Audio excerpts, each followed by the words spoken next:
Hi guys, welcome to RCTV UK. In this episode we're going to be taking a look at the ready-made RC ground station monitor HD. But first of all, I'd just like to give you a little rundown on all the things we've got coming up on the channel. Justin, from my friend in the States, is a great little quad design prototype called the Racer X, FPV Racer X. Now, it is in its prototype stages. I'm kind of sort of collaborating with him on this and giving him some input. I can't take credit for anything you see in front of you here. This is totally his design. He just sent me one to take a look at and to give him some input back. Now, one of the things that I thought was fantastic about this, I kind of forgot to weigh it before I put my KK2 and some offsets or stand, I don't know what you call those, but a standoffs, that's it, and a 7-channel receiver, and even with those bits on, it still only weighs 133 grams. So in the mini quad world, this really is a lightweight. And I'm just waiting for some motors and stuff, and I'm going to get this out and give some input back and hopefully help to create a fantastic design. So what else? The DRQ 250 final review is coming up. You see it's all stripped down here at the moment. I had RCX motors on here, which I'll come to in a minute, which I was testing and reviewing, and I've stripped it all out. I've got some new gear on the way. I'm actually going to be reviewing the Cobra motors, the Cobra 1960 on 4S, and I wanted to try them on the DRQ before I gave my final verdict on this. Now, one of the things that I wanted to get to, excuse me, I've got a really terrible cold at the moment, so if you hear me sniffing and coughing, that's why. So one of the things that I wanted to cover was a few people said they'd broken theirs, and I'm rubbish at FPV. I'm really new to it, and I really have crashed this a lot.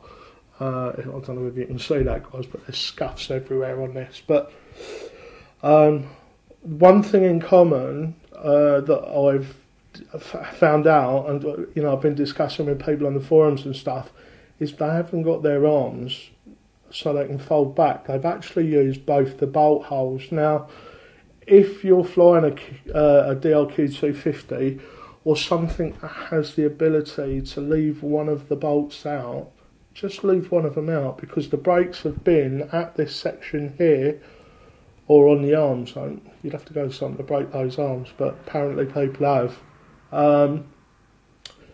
So it really is that simple. Just leave that the inner bolt out like I have. Not only does it mean it's really quick and easy to fold back and put in your bag for storage, it also means if you have an impact, they're either going to push forward or push backwards, and that's going to suck out a lot of the inertia from the craft, and it's going to help protect it. All I've broken on this is an antenna, which was my own fault for having the VTX hard mounted, and props. I've broken a plethora of different props. So there you go. That's the DRQ 250. The final review will be coming up on that. I've had some really nice flights with that, and I've enjoyed flying it. So we'll get to that in the full review coming up shortly. What else? I've got so many things that I need to crack on with, guys, so I've done myself a little list. This is a camera from a company called Shore 24 in the UK.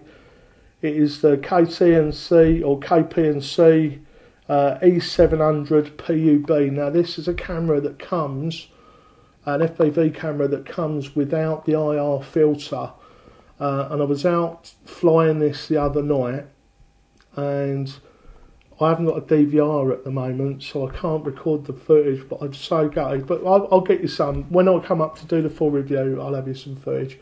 I had it on the tricopter, and I had my range video headplay goggles with me, and it was incredible. When I took the goggles off, I couldn't believe how dark it had got. On the video image, it looked like it was still relatively light, you know, very light, if you like. Maybe sort of overcast daylight.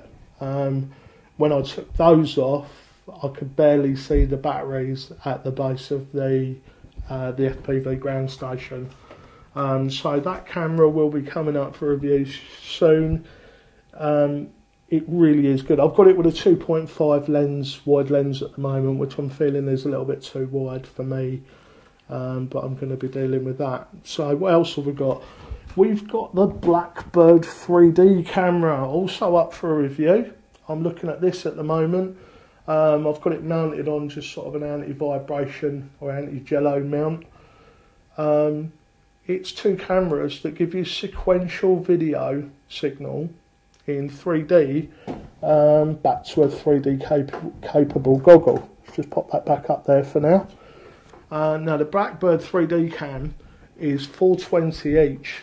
Each camera is 420 pixels each. So by the time it gets back to a 3D capable head, the headplay goggles, or another 3D capable goggle, it mixes two 420 size images, effectively giving you an HD image of 880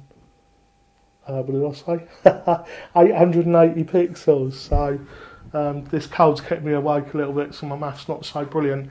The headplay video goggles with the correct firmware, which I believe is 1.17, are 3D capable. They will actually accept the 3D image directly into them, and it gives you a picture in one eye at a time so fast that they appear to be one image in front of you. And that is such an experience. I can't wait to share that with you. I can record it on a standard DVR, I understand, but without a DVR I'm not able to show you that just yet.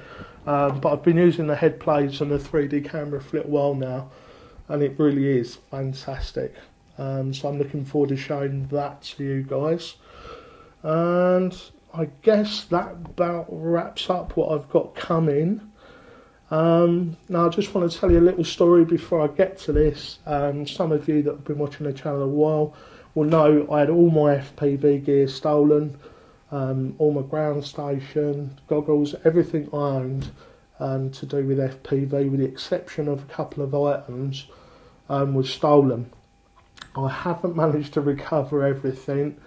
I've got the headplay goggles from Range Video, but a guy called Joe Estes from Ready Made RC sent me a package out with some items in it to get me back, and one of which was this 7-inch HD monitor. So I just wanted to get that in the open. He did send me this because my stuff had been stolen, but I am going to give you my honest thoughts on it. You know, regardless of Joe's kindness, I'm going to give you the straight dope on this monitor. So let's get on with that now. Okay guys, here we are at the monitor now. I've just got it pointing into the corner of the workshop there. You can see just how messy the studio is at the moment, but there's a lot going on here. This is what you're really interested in, is the monitor. So I'm just going to run through the menu system. You've got controls for brightness, contrast and saturation. Here you can change the language, the H position and V position of the image, the on-screen display timeout, and you can have this transparent. As you can see, it snaps off quite quickly at 10 seconds there, so I'll move on. Here we can reset the whole system. You have the ability to set to PAL. Let's just go into that. You just push right and that will take you into the menu, down and right again. There's quite a few options in here: NT-SCM, PAL-M, NT-SC, BG, PAL-N, NT-SC, DK.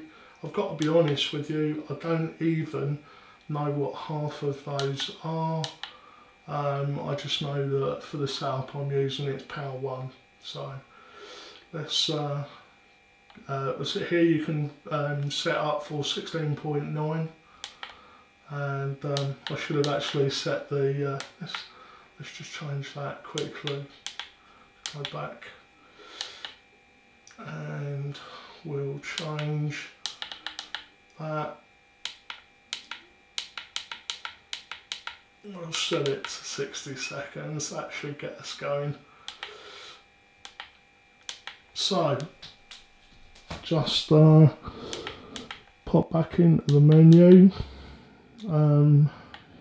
You can go upside down. If you need to mount your camera upside down and your camera doesn't have an option for you to switch it over in its OSD, you can do it here, which is nice, and you can also flip and rotate the image as well, just in case you've got any incompatibility issues there. That's for the volume, and I'm guessing this is the firmware version that's on this. So there you go, nice and simple menu system. There's another shot of the image. Really impressed with this. This is the E700 camera that I'm going to be reviewing, guys. This really is a truly fantastic camera. The colours that it's giving will be ever so slightly off on the screen there, due to the fact that it's got no IR filter. But there it is, guys. I really do like this screen. In Joe's haste to send it to me and get it over to me, because I was without any FPV gear at all, he forgot to send me the hood, and even on the brightest days I've still been able to fly. It's a really good, bright, light and compact screen. It runs on 12 volts, you've got all the usual input on it. That's about all I can say about it, guys. If you're looking for yourself for a solid, reliable and reasonably priced monitor, check out Ready Made RC for this HD monitor. If Joe hadn't sent this out to me and I'd paid for it cash, I think I'd be pretty pleased with my purchase. I'm going to sign off there, guys. Thanks for watching this episode, and keep your eyes peeled if you're interested in all the things we were talking about at the beginning. Bye for now.